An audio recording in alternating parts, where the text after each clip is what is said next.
A good man wished to build a better world. He was just honest and believed in the inherent goodness of people, so they fed him to the wolves he sought to tame. Why is history a graveyard of noble intentions? Because there is a power that operates in the shadows, a power that finds your morality, a fatal vulnerability. And until you see it, you are not a player in the great game. You are merely a piece to be moved and to be sacrificed. This is the power that is and always has been beyond you. We are taught to seek power as if it were a prize for good behavior, a reward for virtue. You are told to build bridges, to seek consensus, to be authentic and transparent. You are instructed to create win-win scenarios, to empower others and to lead with empathy. This is the gospel of the modern idealist, sung in the boardrooms of glass towers and the lecture halls of esteemed universities. It is a beautiful, comforting, and utterly hollow lullaby, sung to adults to keep them from seeing the stark and brutal mechanics of the world as it truly is. The idealist enters the arena armed with fine sentiments and noble speeches, believing his righteousness is a shield.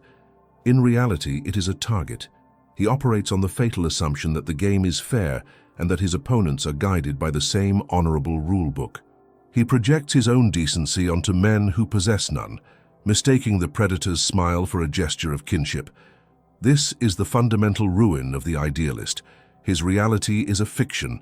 He believes power is a conversation. In truth, it is a conquest. He thinks it is about connection. In reality, it is about control.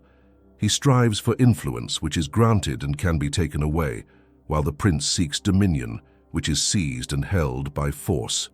The idealist's every move is predictable, because his moral code is rigid and public. He will not lie, so he is easily deceived. He will not be cruel, so he is easily threatened. He will not betray a trust, so he is easily manipulated. He announces his intentions to the world, believing his transparency will be rewarded with trust. Instead, it provides his enemies with a perfect map of his mind, his strategies, and his breaking points. He becomes a willing victim, a lamb who has meticulously described to the wolf the precise location of his jugular vein. He fails not because his ideals are wrong, but because he believes they are sufficient. He does not understand that in the cold calculus of power, goodness without strength is not virtue. It is an invitation to annihilation. The world does not run on what should be, it runs on what is. And what is the unchangeable, unyielding, and often savage nature of man. Enter the world of the prince, enter the philosophy of Niccolo Machiavelli. This is not a descent into evil, it is an ascent into reality. To understand Machiavelli is to cast off the comforting illusions you have been fed since birth, and to gaze, clear-eyed, into the abyss of human ambition. The power that has been beyond you is not some mystical force, it is the power of unblinkered perception. It is the courage to accept a foundational, terrifying truth, that to govern men, you must first see them as they are, not as you wish them to be. Ungrateful, fickle, liars, and deceivers, eager to avoid danger and greedy for gain. As Machiavelli wrote, one can make this generalization about men. They are ungrateful, fickle, liars, and deceivers. They shun danger and are greedy for profit. This is not cynicism. It is a diagnosis. It is the starting point from which all successful strategy must be born. The idealist builds his house on the shifting sands of human virtue. The prince builds his fortress on the bedrock of human vice. This is the first shadow teaching. You must learn how not to be good. This is not a command to embrace wickedness. It is a strategic imperative. A prince who wishes to maintain his state, his position, his very survival, cannot be bound by the conventional moralities that govern the average citizen. There are times when mercy will lead to disorder, when honesty will lead to ruin, and when faithfulness will lead to your own destruction. The prince must therefore be a master of circumstance, capable of using both virtue and vice as tools, deploying whichever is necessary to achieve the ultimate goal, the stability and preservation of the state. He does not ask, is this action good? He asks, is this action necessary? The observation of human nature in its rawest form is the first and most powerful weapon of the prince. He watches. He learns the rhythms of fear, the currents of ambition, the price of loyalty and the mechanics of betrayal. While the idealist is busy perfecting his own soul, the prince is busy studying the souls of others, learning their levers and their weaknesses, not for judgment but for control. This is the great chasm that separates the ruler from the ruled, the victor from the victim. It is the understanding that the morality of the private man is a luxury the public man cannot afford. The state has its own morality, the morality of survival. And to uphold that survival, the prince must be willing to dirty his hands, to stain his soul, to make the hard decisions that the idealist, in his clean and righteous world, would never contemplate. He must understand that power does not flow from the purity of one's heart, but from the clarity of one's vision and the resolve of one's will. For love is a bond of obligation, which men, being wretched creatures, break when it is to their advantage to do so. But fear is held by a dread of punishment which never fails. Comment: reality is the arena. To affirm your commitment to this truth, and subscribe for the next lessons in the architecture of power. To merely acknowledge the darkness in human nature is the work of a philosopher, not a prince. The master of statecraft does not stop at observation, he proceeds to construction. He understands that power is not a mysterious ether, but a structure, an engine to be built, piece by piece, from the raw and unforgiving materials of reality. The teachings that have been kept from you are not abstract evils. They are architectural blueprints for a fortress of will. To wield the power that has been beyond your grasp, you must first master the instruments of its creation. These are not tools of malice, but tools of necessity. And the first of these is the forging of a will, capable of using them without hesitation. It requires that you unlearn the most fundamental word you have been taught, virtue. In its place, you must learn the meaning of virtu. When you hear the word virtue, you think of piety, compassion, honesty, and gentleness. These are the ethics of the flock, designed to ensure social harmony and mutual weakness. They are chains, gilded with the promise of moral superiority, that prevent you from taking decisive action. Machiavelli's virtu is the shattering of these chains. It has nothing to do with Christian morality. Virtu is a pagan concept, a Roman concept. It is the measure of a man's capacity to impose his will upon the chaos of existence. It is a fusion of audacity, strategic brilliance, personal magnetism, and an unflinching resolve to do what is necessary for survival and glory. It is the inner fire that allows a leader to see the world not as a set of rules to be followed, but as a block of marble to be carved. The man of virtu is the sculptor of his own destiny, and if his will is strong enough, the destiny of nations. He understands that fortune, the unpredictable torrent of circumstance, governs half of human affairs, but the other half, he contends, is governed by us. Virtu is the dam he builds to channel the raging river of fortune, to bend its destructive power to his own ambitious ends. The idealist prays for the flood to subside. The man of virtu builds a canal. This is the first pillar of shadow power, the transformation of the soul from a passive vessel of morality into an active weapon of will. This power does not ask, is this action sanctioned by heaven? It asks, will this action secure my state on earth? Moral hesitation in the calculus of virtu is the deadliest of sins, for it is a surrender to fortune. It is the trembling hand of the surgeon that kills the patient he was meant to save. Once this new will is forged, it requires a dual expression, for the threats to power are themselves dual in nature. The strategist must learn that he cannot face all challenges with the same posture. He must become a creature of profound adaptability, a master of two distinct natures. As Machiavelli instructs, a prince must know how to use the ways of the beast, and from among the beasts, he must choose the lion and the fox. This is the second pillar. The lion represents overt, crushing force. It is the raw power that inspires awe and terror. The lion does not negotiate with wolves, he devours them. His roar alone is a deterrent, a declaration of strength so absolute that it suffocates challenges before they can be conceived. This is the power of the conspicuous army, the public execution, the unwavering ultimatum. It is the capacity to be so formidable, so utterly capable of annihilation, that enemies are paralyzed by fear, and allies are disciplined by respect. A leader who cannot be a lion will be seen as weak, his domain a territory open for invasion. He will be tested, prodded, and ultimately dismembered by those who smell his lack of resolve. But the lion, for all his might, is a simple creature. His strength is his weakness. He cannot see a snare hidden in the undergrowth. He cannot discern the poison in the offered cup. His reliance on brute force makes him predictable and vulnerable to cunning. Therefore, the prince must also be the fox. The fox embodies astuteness, deception, and the mastery of intrigue. He does not break down the gate. He finds the forgotten passage. He survives not by the strength of his hide, but by the sharpness of his mind. The fox understands that the world is a web of traps and that the most dangerous threats are not the charging wolves, but the smiling assassins. He recognizes flattery as a probe, discerns the hidden motive behind the generous gift, and understands that a broken promise is often a more effective tool than a drawn sword. A prudent ruler, Machiavelli advises, cannot and must not keep his word when such observance would be turned against him. This is the wisdom of the fox. The shadow teaching is not merely to be strong or to be clever, but to achieve a seamless synthesis of both.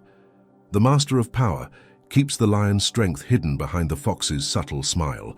He disarms his rivals with apparent goodwill while laying the snares for their destruction. He uses force rarely, but with such devastating impact that everyone believes he is capable of using it at any moment. This duality makes him completely unpredictable. His enemies can neither outfight him nor outwit him, for he is a beast that is constantly changing its form to suit the terrain of the battle. This brings us to the most misunderstood, and therefore most powerful, of the shadow teachings, the calculated application of cruelty. The idealist believes all cruelty is an evil. The ineffective tyrant believes all cruelty is a solution. The Machiavellian strategist knows that cruelty is merely an instrument, like a scalpel. In the hands of a fool, it is a tool for butchery. In the hands of a master, it is a tool for salvation. The distinction lies in its application. Ill-used cruelties are those that are small, frequent, and born of hesitation. A ruler who executes a dissenter one week, then another the next month, does not secure his position. He only cultivates a garden of hatred. He creates martyrs, inspires conspiracies, and forces his subjects to live in a state of constant, simmering anxiety. This prolonged, low-level violence is a sign of weakness. It shows a ruler who is not in command of his state, but is constantly reacting to it. Well-used cruelty, by contrast, is the epitome of strategic thinking. It is defined by three characteristics. It is done all at once for the sake of securing one's position, and it is not persisted in afterward. It is a single, surgical, and terrifying blow. Imagine a newly acquired territory where resentful nobles plot your overthrow. The path of ill-used cruelty is to monitor them, threaten them, and make occasional arrests, feeding the cycle of rebellion and repression. The Machiavellian path, the path of well-used cruelty, is to eliminate all of them, their families, and their entire power structure in a single horrific night. The shock of such an act is absolute. It is a deafening thunderclap that instantly silences all whispers of dissent. It is so decisive, so final, that it cauterizes the wound of rebellion before it can fester.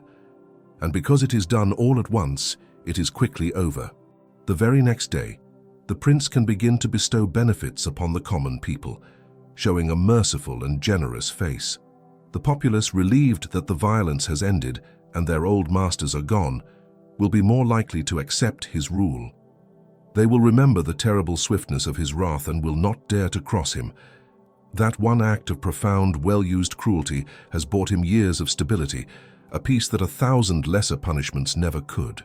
The shadow teaching is this: do not be cruel, but if necessity demands it, be so cruel so quickly that you never have to be cruel again. This is the economy of violence, the terrible arithmetic that separates the fleeting tyrant from the enduring prince.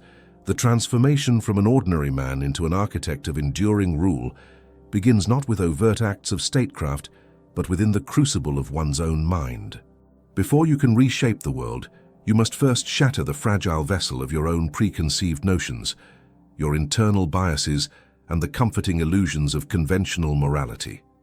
This is the unseen, unheard, and infinitely more grueling internal war a true strategist must wage. The first victory, the most profound, is over the self. It is the conscious severing of the personal man from the political instrument. For the idealist, decisions are weighed against a personal moral compass. Is this right? Is this good? How will this reflect on my character? For the prince, these questions are irrelevant, even dangerous. His singular query is this necessary for the preservation and advancement of my objective? This detachment is not born of sociopathy, but of strategic necessity. It is the cold, unwavering gaze that sees the greater good, the stability of the state, the longevity of the dynasty, the security of the enterprise, as paramount, above all individual compunctions or sentimental attachments. The man who cannot make this internal sacrifice, who shrinks from the unpleasant truth of expediency, is doomed to hesitation. And hesitation, in the unforgiving arena of power, is a death sentence. It is the moment when the opportunity passes, when the enemy gains an advantage, when the tide of fortune turns irrevocably against you. Machiavelli knew that it is necessary for a prince who wishes to maintain himself to learn how not to be good and to use this knowledge or not to use it according to the exigencies of the case. This is not an instruction to be evil, but to be supremely pragmatic, to become a living embodiment of adaptability. The internal war is won when the desire to be good is utterly subjugated to the imperative to be effective. It is a profound and often lonely victory, for it places the strategist outside the comforting warmth of shared human frailties and into the chilling solitude of command. He is both the surgeon wielding the scalpel and the patient undergoing the most brutal operation on his own soul. He must conquer his own reluctance, his own empathy, his own inherent desire for acceptance, becoming a vessel for strategic will, unburdened by the very emotions that make lesser men vulnerable. This radical self-mastery is the cornerstone upon which all external power is built. Having forged this inner steel, the astute leader turns his attention to the most potent yet ethereal domain of influence, the manipulation of public perception. The masses, after all, do not operate on logic, but on emotion, on appearances, and on deeply ingrained psychological responses. They do not care for your internal struggles or your noble intentions if your external demeanor projects weakness or instability. This brings us back to Machiavelli's most notorious yet eternally relevant dilemma. It is better to be feared than loved if one cannot be both. This is not a call for universal terror or tyrannical hatred. Hatred, as Machiavelli himself warns, is a volatile and dangerous emotion that can breed rebellion. The shadow teaching is far more nuanced. Love is a capricious master, dependent on the gratitude of men who are inherently self-interested and more anxious to harm one they love than one they fear. It is a bond easily broken when personal advantage dictates. Fear, however, is a much more reliable anchor. It is maintained by a dread of punishment which never fails. The true objective is not to be hated, but to inspire such a profound and unwavering respect, infused with a healthy apprehension, that disobedience becomes unthinkable. This is the difference between a tyrant who is despised and a sovereign whose authority is absolute. The prince cultivates an image of unwavering justice, of swift and decisive retribution for transgressions, but also of generosity and protection for the loyal. He is the stern, unyielding father who demands obedience but ensures the well-being of his family. His power becomes a force of nature, inevitable and impartial in its judgments. When men know that transgression will be met with certain severe consequences, they will hesitate. They will self-regulate. They will choose conformity over chaos. This carefully managed dread becomes the invisible hand that maintains order, far more potent than any fleeting affection. It is a psychological barrier, a moat around the castle of his authority, built not of stone but of the collective human instinct for self-preservation. The astute prince understands that while he cannot control the hearts of men, he can certainly control their actions through the careful calibration of reward and consequence, projected with an unshakable resolve. This brings us to the ultimate discipline of the Machiavellian ruler, the conscious and relentless construction of his public facade. Men, in general, judge more by the eye than by the hand. Everyone sees what you appear to be. Few feel what you really are. This observation is not a justification for hypocrisy. It is a foundational principle of governance. The masses do not have access to the prince's inner thoughts, his private struggles, or the true complexity of his decisions. They perceive him through his public acts, his pronouncements, and the carefully curated image he projects. Therefore, every public act must be a calculated performance. The prince must appear to possess a panoply of virtues: mercy, faithfulness, humanity, integrity, and religion. He does not need to be these things in his private dealings or strategic calculations, but he must appear to be. Consider the presentation of justice. A cruel act necessary for the state's security can be framed as a lamentable but unavoidable consequence of maintaining order, a painful duty undertaken for the common good. A harsh decree is presented as a measure of prudence. A strategic deception is masked by an unwavering declaration of fidelity. The cunning lies in the seamlessness of this performance. The prince understands that his reputation is both an armor and a weapon. As an armor, it deflects criticism and justifies his actions to a largely uncritical public. As a weapon, it molds public opinion, instills confidence in his leadership, and undermines the credibility of his enemies. He becomes a master illusionist, making the populace believe they are witnessing a virtuous leader, even as he undertakes the pragmatic, often ruthless, actions required to maintain his power behind the curtain. This constant, deliberate construction of a public persona is not about vanity. It is about control. It is the most powerful tool for controlling the judgment of the people, ensuring their obedience, and preventing the very hatred that would otherwise unravel his carefully built edifice of authority. The true prince knows that the stage is always set, the audience is always watching, and the most dangerous error is to ever let them glimpse the true, unvarnished man who pulls the strings.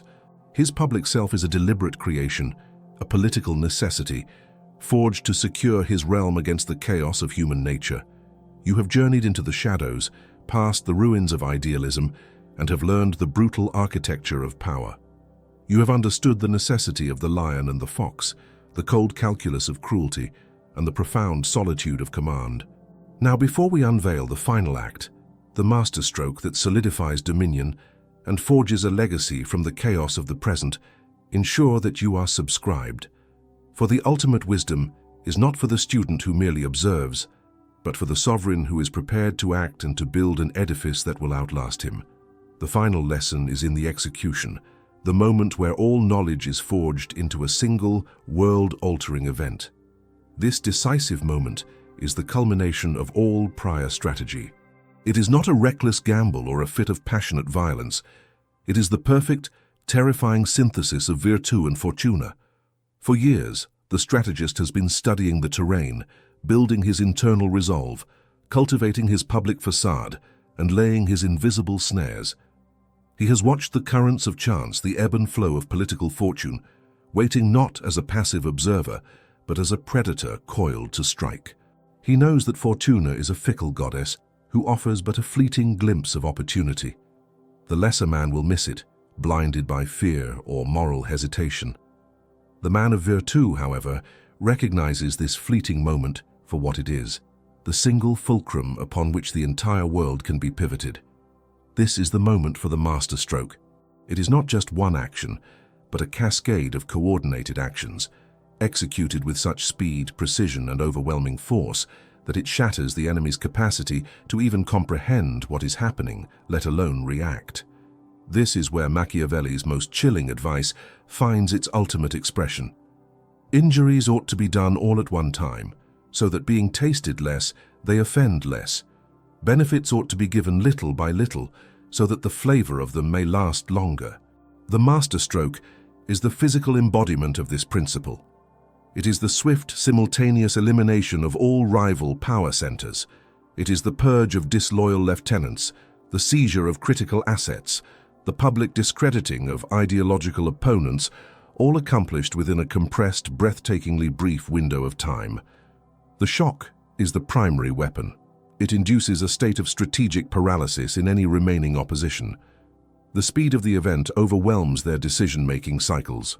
Before they can confirm the first rumor, the second blow has already landed. Before they can contemplate an alliance, their potential allies have already been neutralized. It is a political blitzkrieg, a whirlwind of calculated violence and intrigue that fundamentally and irrevocably alters the landscape of power. The goal is to create a new reality overnight. Yesterday, there were factions and rivals. Today, there is only one undisputed authority. This singular cataclysmic application of force is designed to be so total that it makes further resistance seem not only futile, but insane. It is the amputation of a gangrenous limb to save the body politic. The pain is acute, but the disease of internal strife is cured in a single brutal operation. But the true genius of the Machiavellian sovereign is revealed not in the violence of the masterstroke, but in the deliberate, methodical construction that immediately follows. The tyrant believes the work is done when the blood is dry. The prince knows the real work has just begun. Victory is a fleeting event. Consolidation is the painstaking craft of permanence. The masterstroke creates a vacuum, a void where the old order once stood. The prince does not pause to celebrate. He moves instantly to fill that vacuum with the structures of his own design. This is the foundation of the new state. His first act is to extinguish the old loyalties. He understands that men who were powerful under the previous regime, even those who now swear fealty, will forever harbor resentment. As Machiavelli warns, he who believes that new benefits will cause great personages to forget old injuries is deceived. Therefore, the old nobility must be dismantled, their lands redistributed, their titles rendered meaningless. In their place, the prince raises up a new class of leaders, men of humble origin, who owe their entire fortune, their status, their very existence to him and him alone. Their loyalty is not a matter of sentiment, it is a matter of self-preservation. They are the new pillars of his state, and their foundations are sunk deep into his own authority. Simultaneously, he introduces new laws and customs. He reframes the narrative, presenting his coup not as a seizure of power, but as a necessary restoration of order, a liberation from the corruption and incompetence of the fallen regime. He immediately begins to dispense those benefits, little by little, to the common people. He lowers a minor tax, sponsors a public festival, or funds a new marketplace. These are small gestures, but their psychological impact is immense. To the populace, who have just witnessed the terrifying efficiency of his wrath against the powerful, these acts of generosity appear as evidence of his benevolence. They have seen the lion's ferocity directed at their former masters, and now they feel the warmth of his magnanimity. This creates a powerful bond. They fear his power, but appreciate his patronage. He has demonstrated that he is the sole guarantor of both their security and their prosperity. This is how a new order is cemented, not merely by eliminating enemies, but by creating a new system in which the majority of people have a vested interest in the ruler's continued success. The state is no longer just his possession, it has become their protection. In the end, the philosophy of the prince is a grand, sobering meditation on the nature of creation itself. The power that was once beyond you is the power to see the world as a chaotic, unformed medium, and to possess the will, the vision, and the ruthlessness to impose an enduring order upon it. It is the recognition that stability is not the natural state of human affairs. It is an achievement, a triumph of strategic will over inherent entropy. The true sovereign is not a villain, nor is he a saint. He is an architect of reality, a sculptor who is unafraid to chip away vast, imperfect pieces of marble to reveal the lasting form within. He builds his throne not with good intentions, which are as fleeting as the wind, but with an unflinching understanding of the permanent, unchangeable materials of human nature. The ultimate power is not a question of good or evil, but of efficacy versus irrelevance. It is the capacity to not only seize a moment, but to build a millennium, to erect a state that withstands the relentless storms of fortune and the ceaseless ambitions of lesser men.